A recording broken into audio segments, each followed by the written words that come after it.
¿Promueve el Internet y la inteligencia artificial, el racismo, la violencia de género o la xenofobia? Responder a estas preguntas es uno de los objetivos de investigación de la antropóloga brasilera Fernanda Martins. Olhar para as tecnologias nos coloca em cenário em que precisamos, por um lado, reconhecer avanços que só foram possíveis por conta dessas mesmas tecnologias.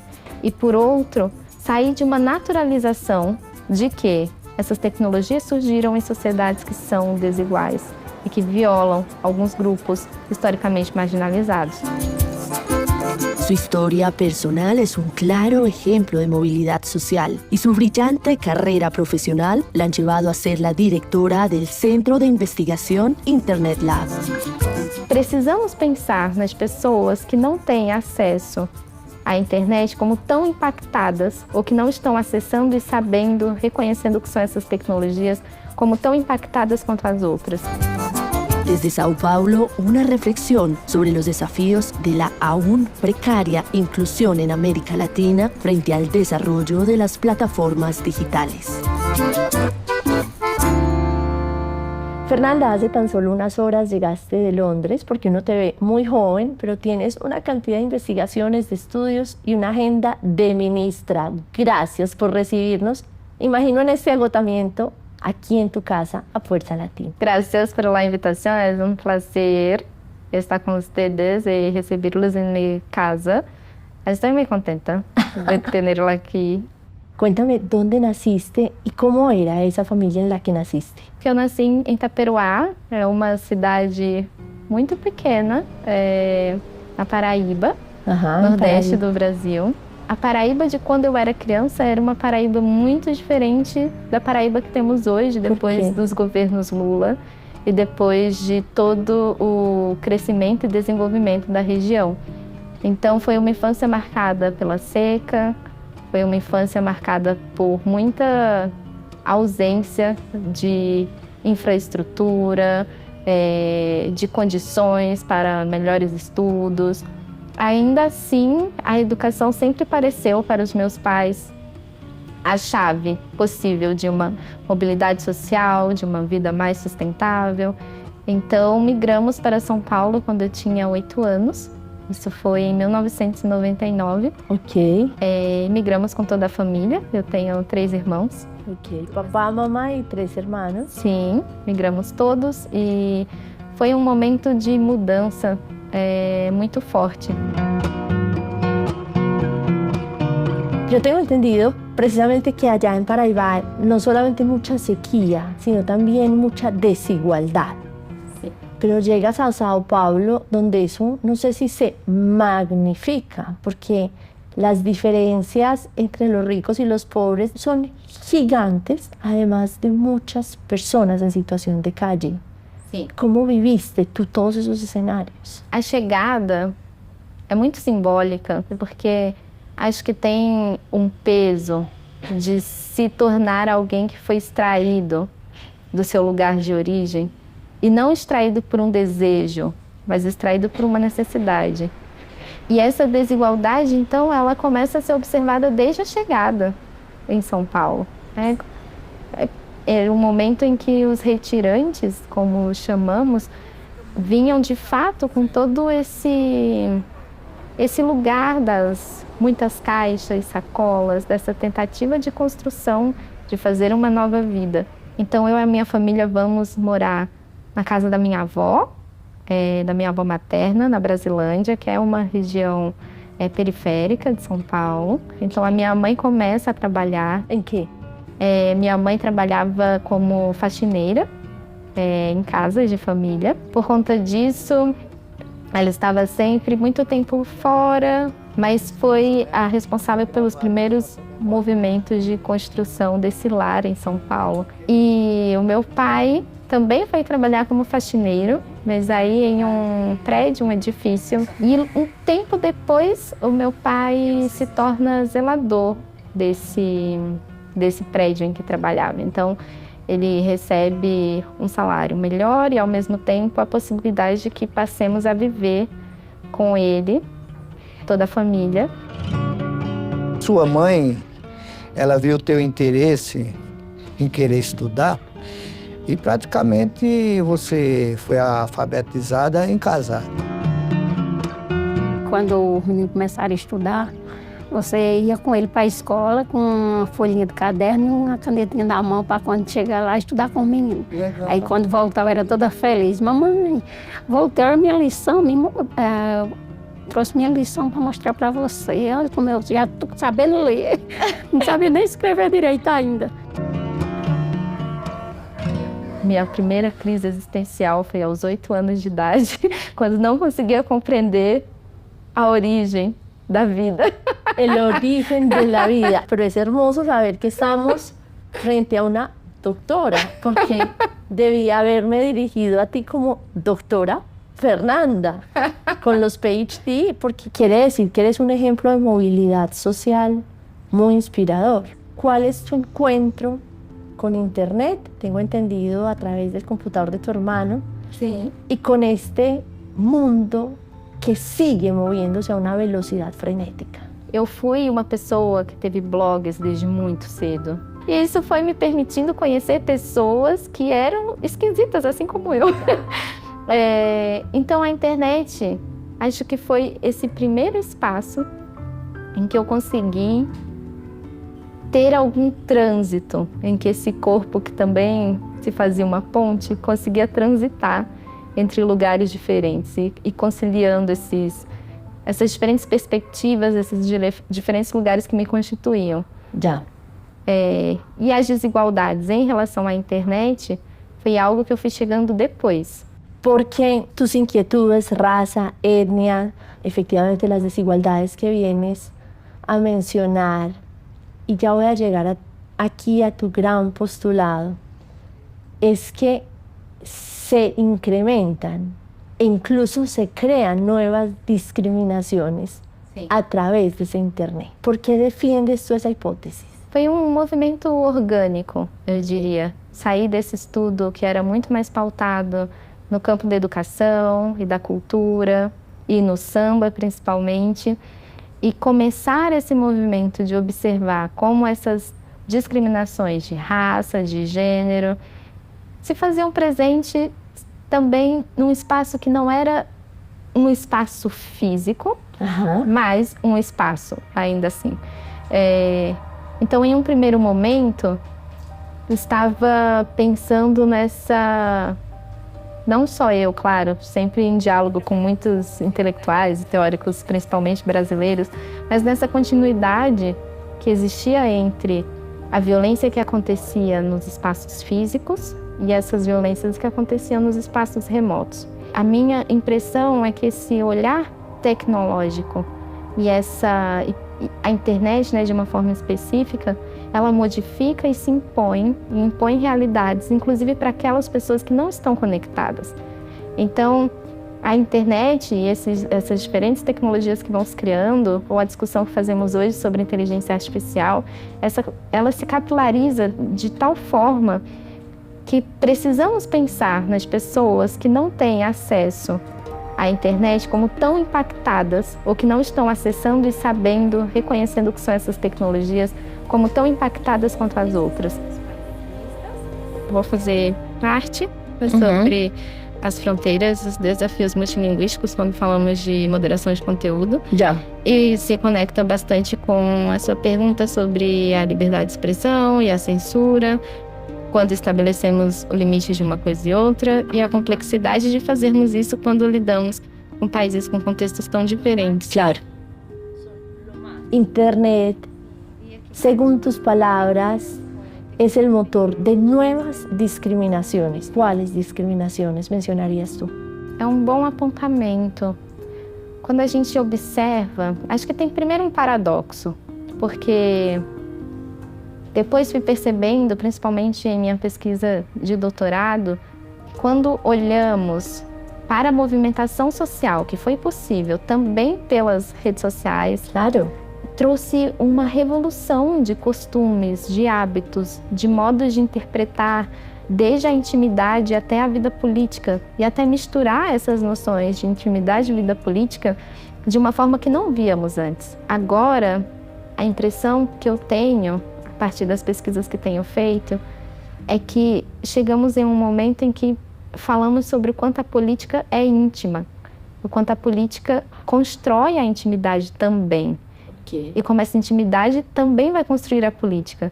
Então, nós damos um outro passo nesse reconhecimento.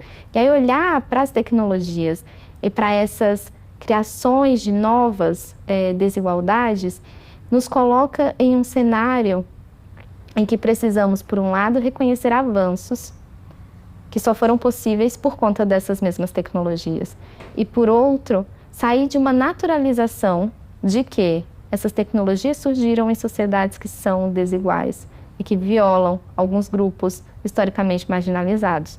Então, não podemos naturalizar que dentro desse campo tecnológico isso aconteça só porque acontece em outros lugares. Então, quando pensamos, por exemplo, no reconhecimento facial e no modo como o reconhecimento facial tem sido utilizado para justificar políticas de segurança, é importante que nos questionemos segurança de quem?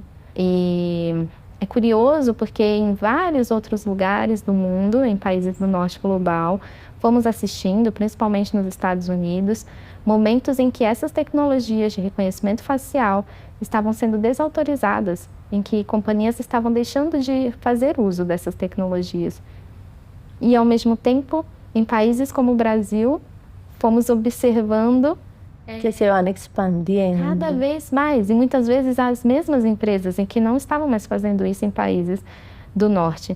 Então, é como se nós, países do sul global, em vários momentos nos transformássemos em cobaias ou até mesmo em uma espécie de lixeira, onde essas tecnologias que não são autorizadas em outros lugares, salvo, por exemplo, no caso da Europa, quando se trata de terrorismo ou de segurança nacional. E aí nos perguntamos novamente quem são, né, esses possíveis sujeitos vistos como supostos terroristas. Nós vemos essa movimentação que vai refazendo e recolocando relações hierárquicas e pautadas, estereótipos, exatamente, em um novo lugar, em uma remodelação do que foi essa colonização antes e do que vai se tornando uma recolonização agora. E com essa inquietude, llegas tu à Internet Lab. Cuéntame que há detrás dessa iniciativa que hoje lideras e que te motivou a vincular-te a esse movimento. Nos movimentos sociais em que eu havia participado, fosse o movimento feminista, fosse o movimento estudantil, fosse o movimento socialista, fosse, por um breve tempo, o movimento negro, havia sempre uma lacuna. Então, uma lacuna em termos de, no movimento feminista, não encontrar a discussão de raça, no movimento negro, não encontrar a discussão sobre gênero, como achava apropriado que essa discussão acontecesse, no movimento socialista, não encontrar a discussão de gênero. Faltava a interseccionalidade, que é obrigatória agora. Exatamente. Claro. Então, quando cheguei no Internet Lab, estava começando um processo de fortalecimento de uma perspectiva interseccional para as pesquisas.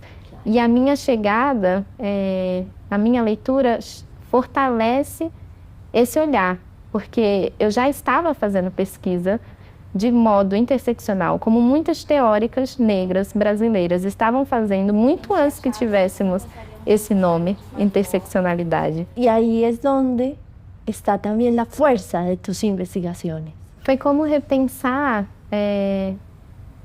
onde eu estava e qual era a minha própria relação com essas tecnologias. Claro. Então, os primeiros 6 meses, 1 ano de Internet Lab, em que eu era coordenadora de pesquisa e não diretora ainda, eram momentos em que eu me sentia vivendo uma série de ficção científica.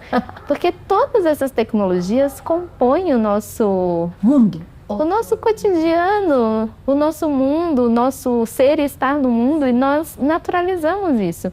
Tu crees que para que Internet não se vuelva nocivo com suas redes e com o impacto que generan, é necessário criar, idealizar, construir uma nova forma de censura? Por exemplo, é necessário que empecemos a quitar los comentarios hostiles, que casi que se legisle sobre ese tema ou não? Temos um equilíbrio complicado que precisamos atingir. Por um lado, acho que seria nocivo, por exemplo, se antes de comentários irem para as redes sociais ou publicações, já tivéssemos uma censura prévia. Claro. Não serem casos muito graves, como exploração sexual de crianças, pedofilia, aí chegamos em assuntos muito sensíveis. Mas em um contexto de discussões políticas, por exemplo, não acho que é o caso de ter uma censura prévia, e nem de se ter uma censura. O equilíbrio difícil é descobrir onde está o limite da liberdade de expressão. E em países como o Brasil, que passou por tantos processos ditatoriais, de dificuldade de construir a definição de democracia e a definição de liberdade de expressão, nós fazemos muita confusão entre opiniões que discordamos apenas e que achamos que deve ser removido, e vivendo nesse contexto de direitos digitais, noto isso em pessoas que atuam no campo há muito tempo e que acham que isso deve ser removido, mas trata-se apenas de uma opinião que é diferente. Não deve ser removido. Vivemos em um momento, em um estado em que as pessoas têm direito às suas discordâncias. O estado de opinião, há que permitir-lhe ser. E essa difícil linha entre regular e censurar. Com esta resposta muy concreta, que es el resultado de un trabajo muy profundo, muy riguroso, muy serio, quisiera que me invitaras a conocer un poco de este barrio donde por mucho tiempo quisiste vivir y finalmente te instalaste, para que sigamos hablando de otras perspectivas de este trabajo que has realizado, ¿te parece?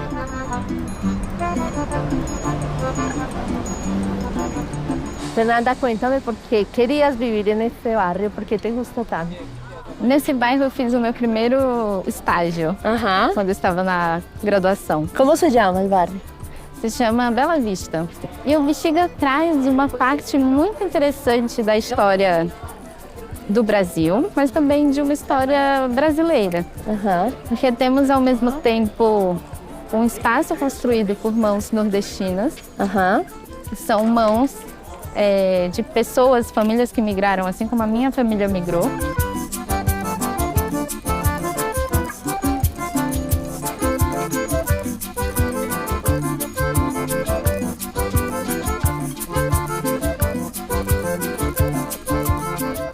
La hija de Doña Lacey, el trabajo sobre una mujer, Lacey Brandao, una mujer humilde, artista, que rompió con los sellos musicales, que fue censurada por lo disruptivo de sus letras. ¿Por qué dedicas toda una investigación, todo un trabajo acadêmico a este perfil? Por que ella? A Lacey fez parte de uma pesquisa inicial que desenvolvi, em que eu tentava entender o modo como as mulheres estavam presentes nas canções de samba de mulheres.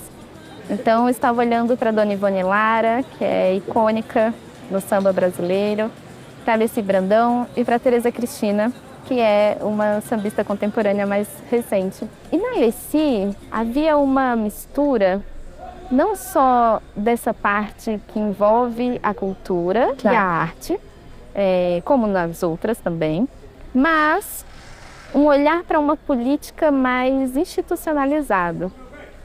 E isso me fez pensar como nessa carreira artístico-política, ou político-artística, a Lacey combinava esses lugares e essas pautas políticas que já estavam presentes em suas canções. Pero, por ejemplo, y haciendo de abogada del diablo, porque una mujer como Lacey logra, a pesar de su voz crítica, arriesgada, disruptiva, llegar a un puesto público y llegar a los lugares donde haya llegado. Hemos avanzado en Brasil en la conquista de esos espacios. Aos poucos. Ok. Estamos sempre a um pé do avanço e um pé do retrocesso. Então, é como se estivéssemos sempre no meio do caminho. A Alessi representa essa resistência e ela é vista por outras mulheres com essa importância de ser um símbolo. Mas não só um símbolo, uma referência de como é possível chegar a outros lugares, construindo e abrindo espaço para que outras mulheres negras viessem. E acho que temos visto, aos poucos, essas mudanças acontecendo. Está nascendo um novo líder no morro do pó da bandeira. Está nascendo um novo líder no morro do pó da bandeira. No morro do pó da bandeira. No morro do pó da bandeira. Comanda a mão!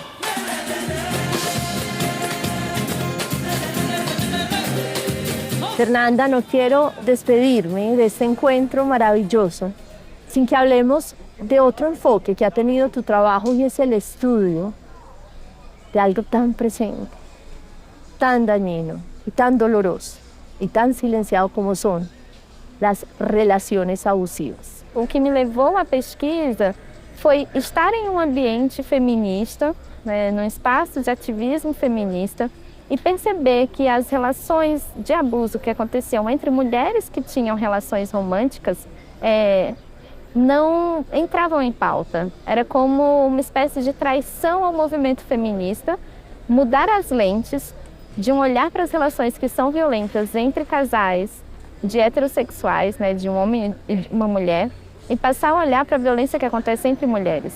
Então, houve uma resistência grande de várias pessoas que me diziam: olha, você pode com isso fazer com que as pessoas entendam que as mulheres lésbicas são violentas e contribuir para uma patologização da lesbianidade. Então, eu fui pensando em como não fazer a pesquisa sobre mulheres que se relacionam com mulheres, mas sobre como o modo de olharmos e significarmos a violência em relações afetivo-sexuais se transforma, pouco a pouco, e com influências diversas no campo social. Por conta disso, deixei de olhar apenas para as mulheres e olhei para o conceito de relação abusiva. Para ti, ¿cuál fue el resultado de esa reflexión hoy que concluyes de haberle dado un tiempo a esta perspectiva? Conversando com amigos de outras nacionalidades, noto que o amor é algo que é central para a sociedade brasileira, é como nos construímos desde muito pequenos em busca de uma relação. Isso está nas nossas músicas, está nas canções da Alessi, está nas canções de música popular brasileira, de samba, na bossa nova, está em tudo. Mas o principal é que existe uma espécie de pânico e uma tentativa de controle para que, se o sofrimento ocorrer, ele ocorra só um pouquinho. Então a gente sai de um lugar em que havia uma espécie de naturalização da violência em relacionamentos, principalmente entre homens e mulheres, para um lugar em que quase tudo se torna e é significado como violento. E é aí que vai se gerando uma espécie de receio de relacionar-se e uma solidão que não parece ser algo que é desejado, mas que é vivido por receio de viver outras coisas.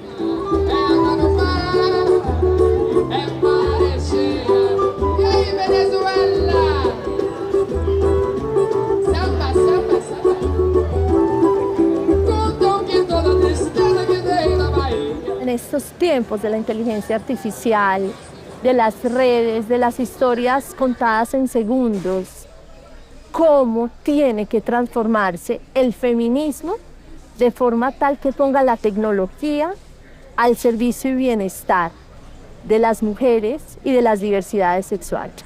Não só esses feminismos precisam se apropriar mais da discussão sobre tecnologias, mas ao mesmo tempo, quem está criando essas tecnologias precisa considerar todos esses anos de conhecimento e de saberes que foram produzidos por diferentes feministas para que essas tecnologias se criem e se desenvolvam a partir de um olhar ético, que é um olhar que considera essas diferentes hierarquias sociais. Não só considera, mas busca modos de mitigá-las e de não refazer, não reproduzir o caminho que falávamos antes sobre como as tecnologias acabam, em vários momentos, trazendo e refazendo essas rotas de colonialismo que vivemos em outros momentos. Quiero agradecerte por compartir con nosotros tu investigación, tu trabajo, tu punto de vista, tu activismo además, que te ha llevado a tantos lugares del mundo, donde además es urgente que sigamos escuchando tu voz. Muchísimas gracias, Fernanda. Gracias.